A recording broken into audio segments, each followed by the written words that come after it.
anywhere you go, you're going to go to a central reception unit. That's where you're going to be mixed in with people from all over the county, all over the state even, that have done horrible things. Now, there is no segregation in these units. For the most part, it's a mishmash. Everybody's mixed around everybody. Unless you tell them that you have gang ties or somebody's here for a fact that you know that you can't be around, you're going to be going in that pod, more than likely. And the pods house anywhere from 50 to 100 inmates at any given time. Now, once you leave there, according to your charge and your time and your history, your record, are you a violent offender? Are you, a bookworm? What are you? Who are you? Well, the DOC is going to find out. And they're going to send you to a unit that's just right for you. So they think. Now, sometimes people slip through the cracks. Like, for instance, when a chomo ends up in the wrong prison and gets done dirty because everybody finds out his charges. And, well, yeah, that's a story for another day, y'all. I know y'all came to hear about this guy. Booty, Bama, bang, bang. Yeah, y'all. This guy was a beast. We're talking about a man that was 63 years old, people. He waited 40 years to get his lick back. And I'm going to tell you why. But first, I got to show you exactly what this guy went through before he got to the penitentiary. Now, according to records, and you can look all of this up, people, Booty Bang Bang. I'm sorry, Booty Bama Bang Bang. That's his name. I don't even know his real name, but y'all can find the article. But in jail, they call him Booty Bama Bang Bang. Anyway, on the street, supposedly, in high school, people, this guy grabbed him by the underwear and did the unthinkable, y'all. He gave him a wedgie, but not just a regular wedgie. He gave him the ultimate wedgie. He stretched him and ripped him up his backside all the way over the top of his head, y'all. In front of everybody. The whole school saw it. All the girls, everybody saw it. Even the teachers laughed at him, people. And this man had to live with that shame for the rest of his life. So, according to stories that he would later on tell inmates, he couldn't live with the shame. He had to get his lick back. That's the only way he would feel whole again. That was the only way he could make himself feel like a man again while getting his get back at the dude that did that to him. So, people, what do you think he did? He waited, and he waited, and he waited, y'all. And then one day, he finally found this man. Mind you, we're talking 40 years later. 40 years later, he's still holding this grudge, people. But they say vengeance waits for no man. What y'all think happened, man? How do you think this guy, I'm going to say it again, Booty, Bama, Bang Bang, ended up in prison with us, y'all? What do you think he did when he found this man? Alright, y'all, look, I'm just going to call this man Bama Bang Bang because I already know y'all going to come for me in the comment box. Be easy, y'all. It's my story. I could say Booty Bama as many times as I want to. Anyway, Bama Bang Bang used to carry him a little 22, a little deuce ankle joint, right? So he strapped it on and he went for a jog. And he just so happened to be jogging in this guy's neighborhood. What's the coincidence? So he knocked on the door. Now he ain't seen this man in over 40 years. He got to make sure it's really him before he do what he gonna do. And now, where Bama come from, oh, he don't take no shit. He want his lick back and he don't want to hear no talking. But y'all don't know how sinister Bama Bang Bang is. Hence the name, y'all. That's what makes this inmate special. He got his name on the outside before he came to the penitentiary. Yeah, y'all. This man was a monster way before he had to be one. So when he ended up in the penitentiary, oh, he wasn't in there with us. We was in there with him. Because we ain't know who was going to be on this guy's radar, and we was going to have to fend him off with a blade or something. Yeah, he was that kind of beast. He liked getting sliced and make him fight harder. Anyway, y'all, I'm getting sidetracked. Y'all be letting me get into these stories. They get good to me too, people. They really do, because the things that I've seen are unimaginable. And I hope none of y'all have to ever go through. Anyway, Bama would find this guy's door, knock on the door, ring the doorbell at the same time, a little urgency. The guy would come out and he would ask him, "Excuse me, are you such and such and such?" And he'd be like, yeah, sir, that's me. And Bama would ask him another question to confirm. "Did you go to such and such high school? I swear I know you." "Yeah, as a matter of fact, I did." As soon as he said that, Bama's eyes lit up, y'all. He pulled that little deuce out. Back up, dude, back up. Backed him on up into his house. Bama closed the door behind him. He asked him, "I'm going to ask you one time. Is there anybody else in this house that I should know about? Women, children, family?" The guy said, No. My wife isn't here right now. "Are you sure?" He said, "Yeah, I'm home alone, man. I'm home alone. What you want? Who are you?" Then he looked him in the eye and he said, "You don't remember me, do you? You don't remember me, do you? But you're going to remember me when I'm done with you."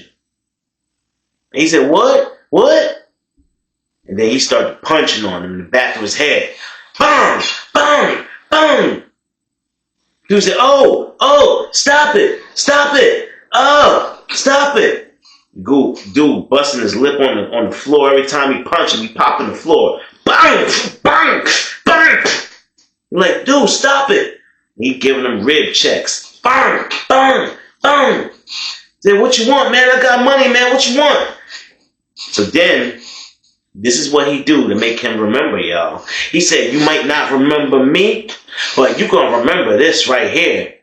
He reached down in that man's pants, y'all, and grabbed those underwear, and he stretched, and he stretched them bad boys as far as he could, so he could feel and hear them ripping. He ripping them underwears right off his ass. Pause.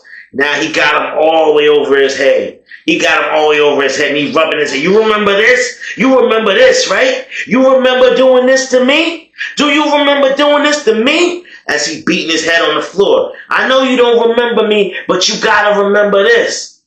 So now, dude's like, I'm sorry. We was kids, man. We was just kids. I'm sorry. Don't do this. Don't do nothing stupid, man. Please put the gun down." Bama Bang Bang said, "Oh, I'm going to put the gun down, all right. I'm going to put it down, all right." He ripped dude pants off. The rest of them ripped underwear out the way. Man, no grease. Bama slid on in. Bang, bang, bang. Well, y'all, the reports that went around after this incident was that that guy got found on the ground bleeding from where he shouldn't be bleeding from, y'all. His wife walked in and found him laying stomach down on the ground with a cucumber poking out of his rear end, y'all. I kid you not. And Bama ain't even leave. He stood there in the corner waiting. In the corner of the house. He stood there waiting. Outside, of course, y'all. He waiting on the corner of the house. He waiting for the wife to come up. He want to see her reaction when she see her husband on the ground like that. And what happened to him. And he's passed out. He wanted to see that, y'all. And he waited there. She called the cops. He stayed till the cops came, y'all. They secured the whole house, made sure nobody else was inside, and they got his ass. They locked him up, y'all, and they threw him into that central reception holding pen for all the other monsters. And this is where the legend of Booty Bama Bang Bang begins, y'all. Now, Bama would go on to tell one of his cellmates, or I don't know if you could say cellmate or survivor. Yeah, more like survivor, because being in a cell with Bama was probably the closest thing to having a death sentence. Yes, y'all. We'll get into that. So, he would go on to tell one of his survivors that when the cops walked him away from that house after he disgraced, humiliated, and defiled that man, he looked back at the guy's wife over the side of his shoulder. He loved it. He loved every minute of it. He told me to go harder. You ain't know about that, did you? You ain't know he loved it.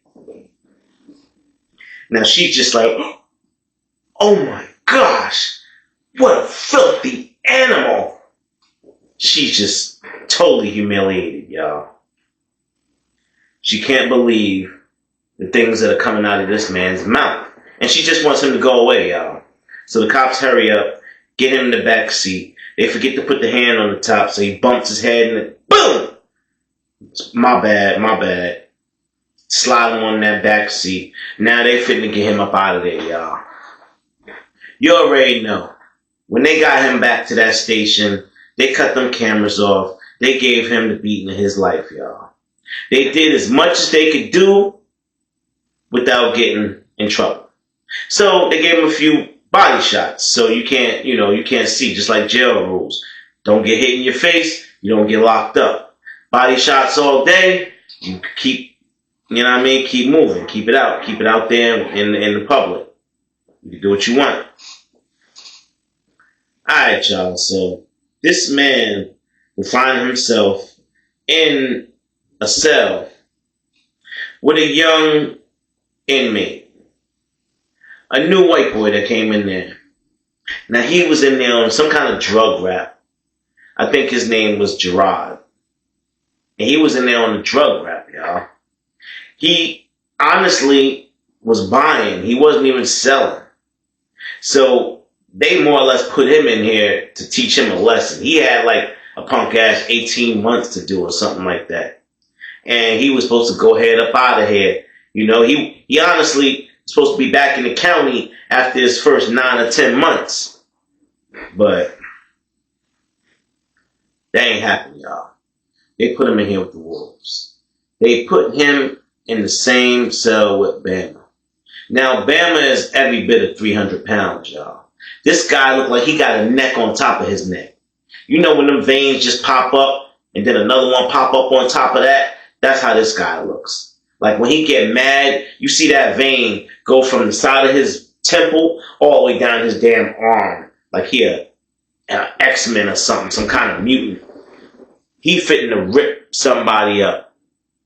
So, Jared goes in the cell, says, hey, what's going on, man? I'm your new cellmate. He said, man, shut that shit up and get up on the top bunk. Alright, damn. Just saying what's up. I said, get up on the top bunk. Yeah, y'all, Bama didn't do too much talking.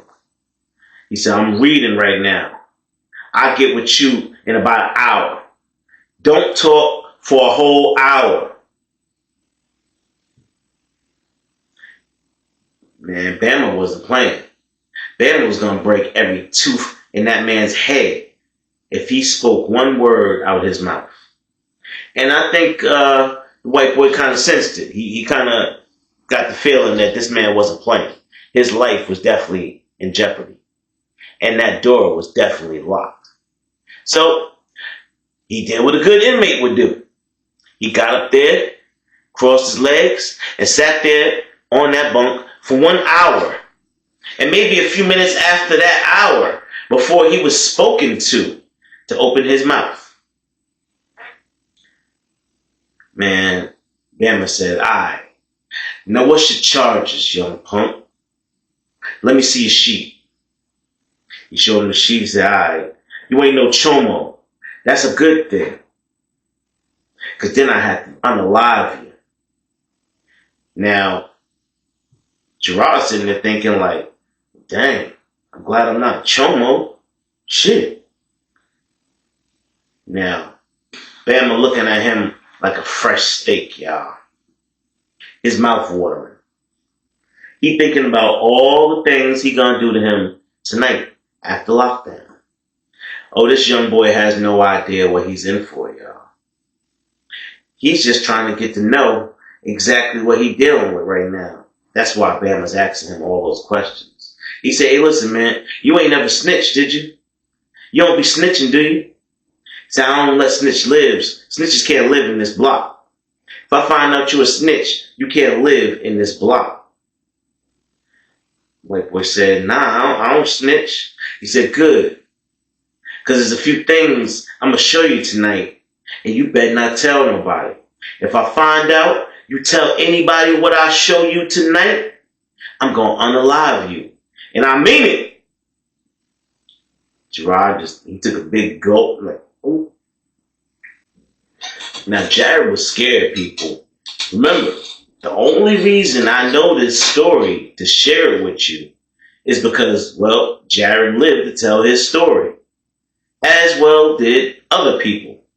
So, Jared would go on about his business through the whole evening. Now, he's terrified what is going to happen after lockdown, people. What does this man have to show him? So, we are slowly approaching lockdown, Jared just makes his way back on toward the cell, y'all. And he got his head down. And he just thinking, is this man going to beat the mess out of me in here tonight? What is he going to show me? I mean, I hope he don't hurt me. I really hope he don't hurt me. Jared got that look in his eye where he damn near about to cry, y'all. And people see that visibly is something not right, but, you know, nobody knows Jared at the time. He's just some new white dude that came in the pod. He had no homies when he came in the pod, you know, so we ain't know what to think. But also, he never asked for help. Now, that was part of Bama's cold game, y'all. Remember when Bama asked him, do you be snitching? Well, that's what he meant, y'all. Do you be snitching? Because what I'm going to show you in this cell, you can't tell nobody else. If you do, I'm going to have to unalive you. Point blank and period. So, Jared goes in his cell, y'all. Let me get comfortable for this. He walks in. Now, mind you, he got the top bunk. He come in, he see a Mountain Dew on his bunk, a Snickers candy bar, a bag of Doritos, spicy nacho. He see about 4 soups, a can of tuna, and a whole bunch of hygiene products, all covering his bed. Brand new items, y'all. In this lockdown, as soon as Jared walked through the door slide closed behind him. And BAMA looked up at him and smiled. He said, what's going on? What's going on? And Gerard said, hey man, what's all that stuff up there on my bed? Who put that stuff there? What's up with all of that? I don't know if Gerard ever heard not to take stuff from people in the county, or if somebody put something on your bed, they trying you. I don't know. I don't know if he heard it or not, but I don't know if it would have mattered anyway with who he was in the damn cell with. Oof. Anyway, he said, hey man, come on down here for a minute. I wouldn't touch that stuff just yet. He said, well, what you mean? Somebody left it on my bed, right? It's mine now, right? He said, well, that's a treat. He said, a treat? What you mean a treat? For what? He said, well, that's what you get if you don't snitch. Now, the alternative, you snitch. And we already talked about this. I'm going to have to unalive you. Because what I'm going to show you next, you're going to have to choose very wisely what you're going to do with it. Now understand me, young boy. I don't play no games. He pulled the blade out. Now, BAMA, he had been there for a little bit. He had a long blade. He had a joint. His joint was about like that. He pulled the long blade out. He's like, listen, young boy, I ain't here to play no games. I told you I had something to show you. I told you it ain't going to be no snitching. I told you afterwards you get a treat and you can take your ass to sleep. So what's it going to be, homeboy? And Gerard looked at him and said, with the little sniffling, he turned red in the face. You know, yo, man, yo. What you gotta show me, man? What you gotta show me? I ain't gonna say nothing. You sure you ain't gonna say nothing? I ain't gonna say nothing. Now, I'm surprised Jared even ever admitted this to anyone, y'all.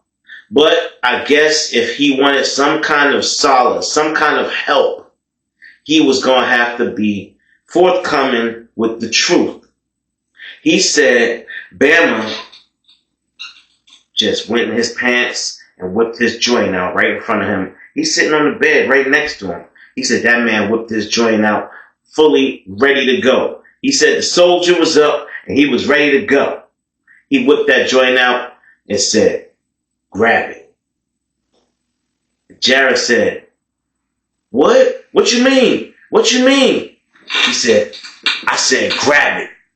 He said, oh, nah, look, dude, I ain't gay, dude. I ain't gay.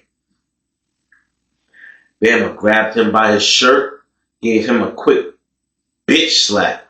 Pow! I ain't gay either. I got 25 years to do. And when I go home, I'ma find me a nice lady. But for right now, I'm in here with you. And you said you ain't no snitch, right? Right? So I'ma say it one more time, young punk. Grab it. Man, Gerard grabbed it, y'all. BAMA said, act like you know what to do with it.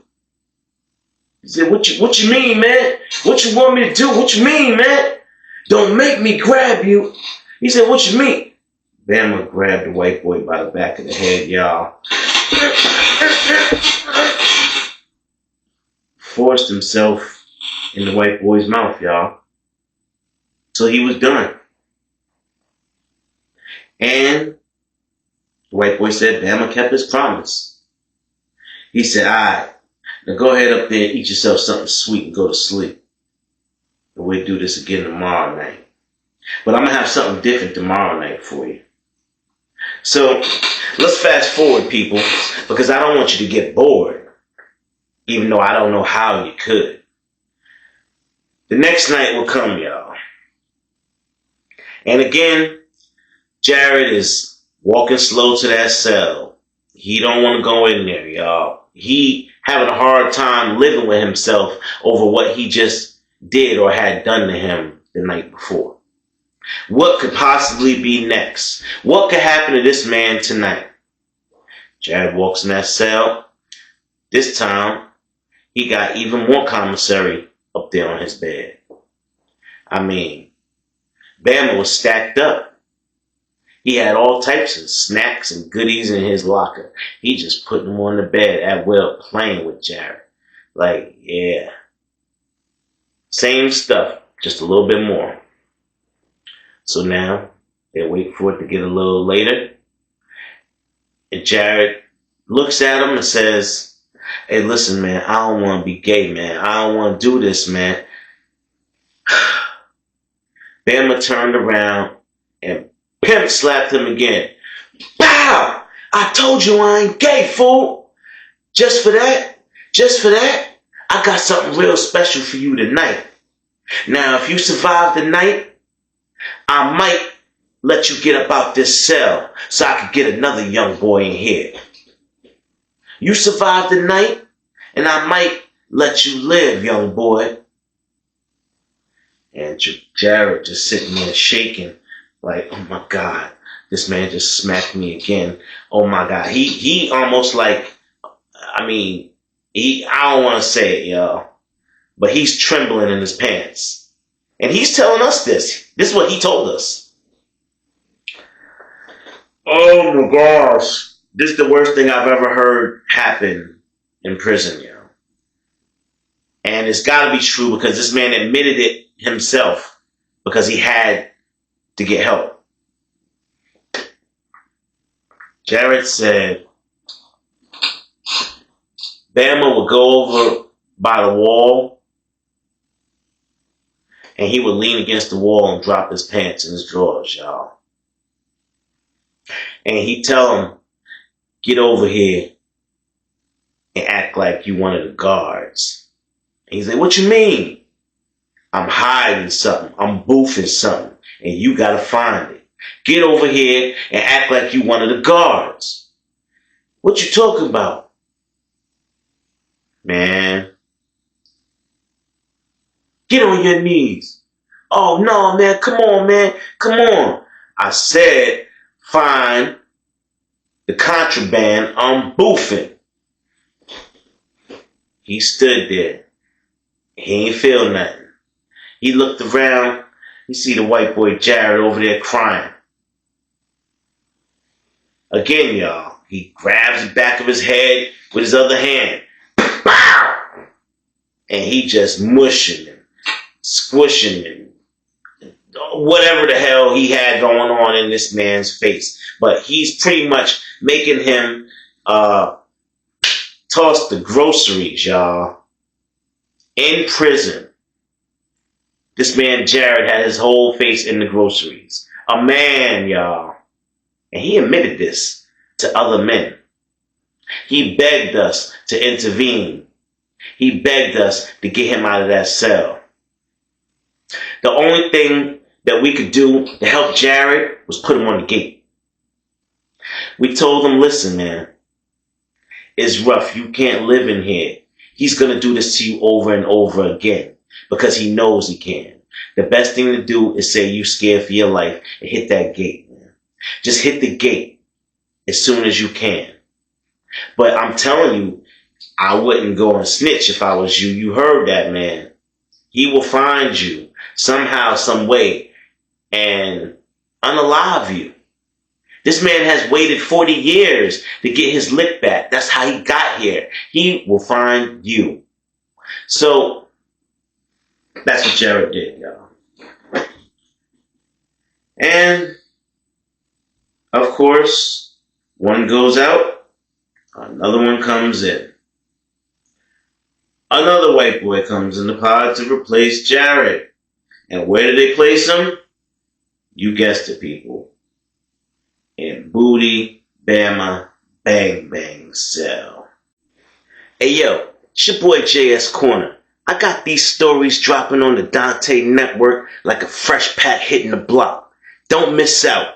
And also check out my channel, JSK Talk Show, on YouTube. I holla.